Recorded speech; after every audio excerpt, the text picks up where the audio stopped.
Important update. Listen carefully. I've created another configuration, and this one completely removes Vulkan. This is not because Vulkan is bad. It's because on mobile, Vulkan depends heavily on driver quality, not raw hardware capability.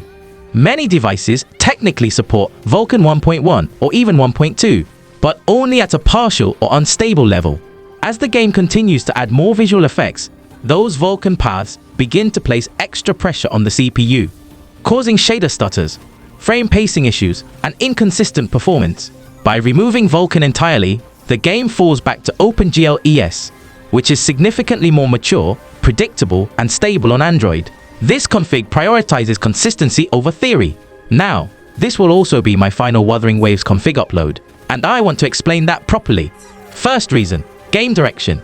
With every update, Wuthering Waves continues to introduce more high-end graphics, complex visual effects, and RAM-intensive systems. On mobile, these additions don't just affect the GPU, they increasingly burden the CPU as well.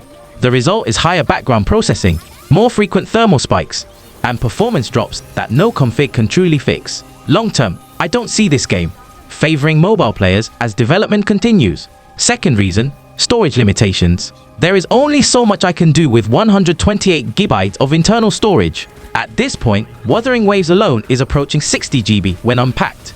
Each new patch forces me to delete projects, remove working files, or reshuffle storage just to keep the game installed. That's not a sustainable workflow. Unless this channel grows enough to fund a second device, or YouTube monetization kicks in, or 𝗪𝘃𝗲𝗀 decides to collaborate, I won't be able to continue testing future updates. 𝗪𝘃𝗲𝗀, if you're watching, my DMs are open. Help me help my community. The good news, this part matters. Every config I've created so far still works. As long as Wuthering Waves does not change the primary engine, any input structure, these configs remain valid across future patches. You don't need a new config every update. You can always come back to these videos and reuse what already works.